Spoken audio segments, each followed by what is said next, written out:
you go through it as well. I'm going to put this here because I don't want to be constrained. I'm one of those talk with my hands kind of people. It's interesting I know that you've heard a lot about, kind of applied creativity in the classroom or in your workplace, and Luminato represents a very large and very quickly very large new entry onto the multi-arts festival scene in the world. And it was interesting when I received this invitation, I looked at the question and it very specifically said, can an individual in Oakville really make a difference and change the world? And we've talked obviously a little bit about how creativity plays a part in that. And immediately I thought that I kind of turned that question on its head, and I thought, where has a difference ever been made in the world where an individual wasn't involved in leading that? And in over hundreds or thousands of years, and in cities, towns, and communities, small, medium, and large, changing the world really does always involve individuals, and I'm sure many of you have had experience with that. And I've just been blessed in the last 4 years as I returned to Toronto, my original home where I was born and raised and schooled, to have the opportunity to witness firsthand how two individuals gathered through their energy and their passion, as we just heard, what became the Luminato Festival. So, it's easy to say, yes, individuals are always a part of making that kind of change, and that happens, as I say, easy to say, but it obviously happens through incredible vision. You do have to have leadership. You do have to have passion. You do have to have an ability to hear no and persevere nonetheless. And you do have to be really tough. You have to care. It's not easy to change the world. Sounds like a big statement, but I think a big part of today is about how do you bring that down to a level where you can play a part in something where you feel here in your community you've been able to affect that kind of change. I'll give a little bit of context, not very long, further to the introduction I received. As I said, I was born and raised in Toronto and schooled there at the University of Toronto, and then I was lucky enough to begin and spend a good part of my early career in the television business and then in the arts field here in Toronto. I worked at Thomson Hall, I worked at the Stratford Festival, I did kind of the name change from the O'Keefe Centre to the Hummingbird Centre as a marketing executive there, which has since changed again, as you know. And then I was recruited in 1996 to New York City to become VP of Marketing and Communications at Lincoln Center, the original performing arts center, very well established, 40 years old, and still an institution that was open to the idea of change. About 4 years after that, I became the CEO of what was then a brand new performing arts center in Philadelphia. So moved into the notion of a brand new building, but still within that traditional construct of where does creativity happen, how does creativity happen, and how do our local community venues, and in particular in my field, our performing arts centers, kind of nurture and house and promote that creativity. So interestingly, I have a great story about be careful what you wish for. I began in a role as a consultant and a speaker on the topic of performing arts in our communities, to be invited to consult actually globally in markets in Asia, in the Far East, and other major markets in the United States around the notion of these performing arts facilities. And I found as a practitioner that more and more I was thinking, are these buildings, much as I love them, and I've spent my life in these buildings and enabling the arts groups that called them home, are these buildings in and of themselves sometimes barriers to creativity? Are we really inviting the community to engage and express their creativity in these often beautiful and important arts facilities in our towns?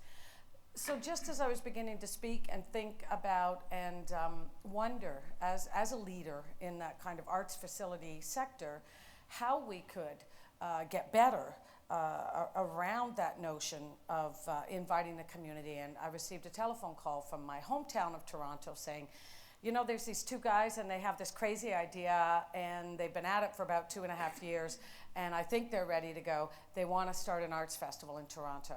It's interesting because being well aware as I was of the incredible cultural assets of the city of Toronto with the wonderful companies and the GTA, the greater region, I found myself surprised after a decade away that there wasn't already a multi-arts festival taking place annually in Toronto, and I knew it was ripe for that. As often happens with big ideas and the way that you can make change, many of you may have been involved in movements or organizations that were motivated solely by a positive imperative for change. We want to do something in our community that needs to happen, that a lot of people are behind, and you get behind that, and that's terrific. You all understand the mission and the vision. Sometimes there's a purely negative motivation. Something bad has happened or needs to be improved, and that provides the motivation for an explosion of change. In the case of Luminato, which is part of what makes it a great test case in my view, there were both of those factors were at work. We'd undergone about a decade-long billion-dollar investment in arts infrastructure, mostly bricks and mortar kind of infrastructure, in the creation of either new or renovated arts buildings, particularly in the downtown core of Toronto, with the new Ballet Opera House, the renovated ROM, the renovated AGO, the ballet school, et cetera, et cetera. So I think there was a lot of thinking around putting a spotlight on that and really showcasing the cultural assets of Toronto to the world. But along around the same time came SARS. And I can tell you, as a Canadian living outside of Canada at the time, who traveled a lot internationally, my Canadian passport suddenly had a very different reaction, whether I was in Eastern Europe or Asia or the Middle East. And they would literally give me a leaflet that somehow must have been distributed around the world because I was getting this warning about being tested for SARS. And it was like, sorry, I haven't been back in Toronto since Christmas. So I was conscious that there was this awareness on the part of our founders, Tony Galliano and David Pico, that there was potentially this brand issue of Toronto, and therefore, to a certain extent, of course, Canada's reputation globally. And how could the arts and creativity and the notion of the kind of energy of our city that is best expressed through creativity perhaps be a solution to that problem? So I received a call in the spring of 2006. By the summer of 2006, it was announced, and I had decided, because I was completely captivated. I was a little reluctant at first. I made the visit up from what was then my home of Philadelphia, and I heard this vision from our wonderful co-founders of this idea of a 10-day arts festival in Toronto. That launched in 2007 with the incredible artwork by Mexican-Canadian Rafael Lozano-Hammer called Pulse Front, which you see in this slide, and now has become somewhat the iconic image that Tourism Toronto and others use to reflect Canada around the world. So, you know, we launched it as an inaugural festival.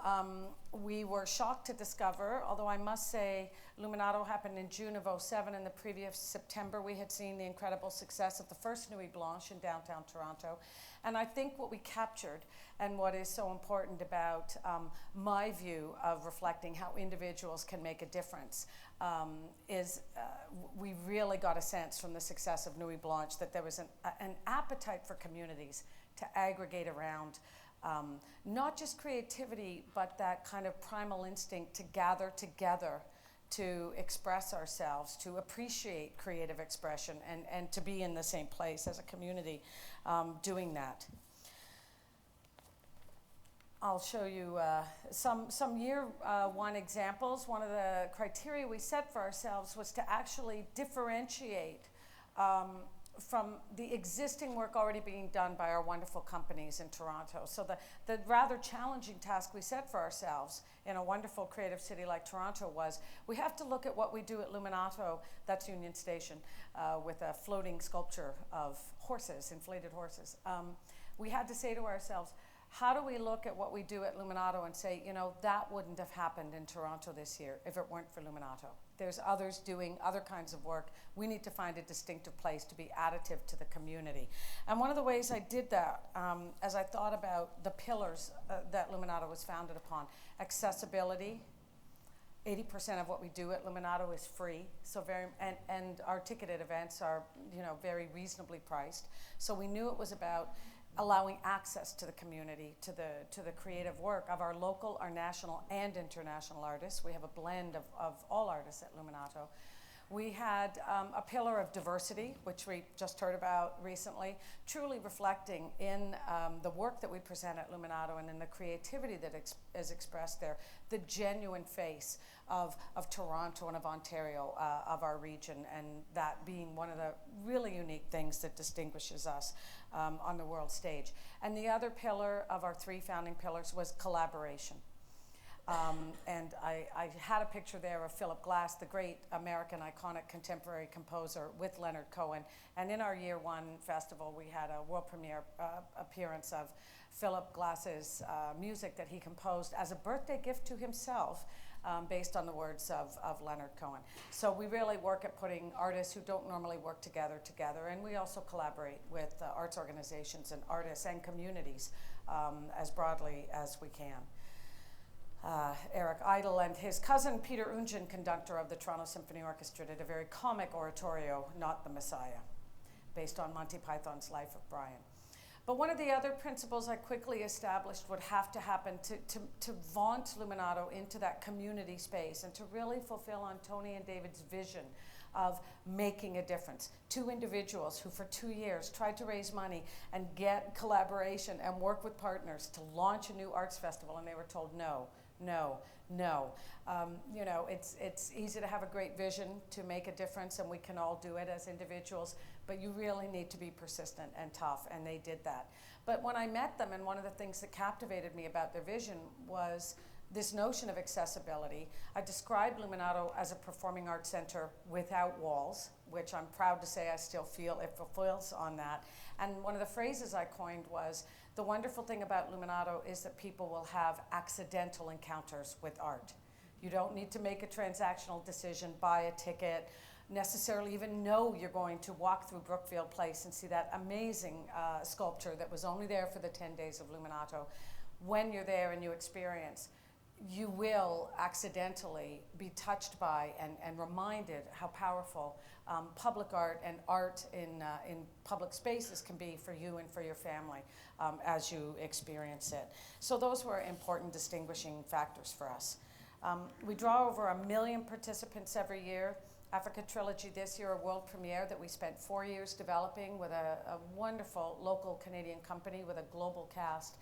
So we do distinguish ourselves by striving for absolutely global caliber work. And that's so important when you say, do you want to make a difference on the world stage? Have very, very high aspirations. I'm a big believer, I always say to my staff, try, do your best. If you fail, I at least want to know we failed gloriously. So that's something we aim to do, and as a result, we've had some incredible successes. So I think with the story of Luminato, and you can see the public engagement, we had a great program, the Great Canadian Tune, where every member of the public from all around, busloads of people came in to play their guitars and play Neil Young's Helpless. Public up to 20,000 people will have wonderful free concerts with professional, highly curated programs during Luminato. Art in unexpected places, this was our Red Ball project. So, and coming up, we have a world premiere next year of British director Tim Supple's new retelling of the tales of 1001 Nights, Shahrazad's famous tales. So you'll see that next year. Just to bring it full circle then, how can ordinary citizens make a difference? For us, of course, and this probably will resonate with this room, it's really about young people, speaking to them when they're young.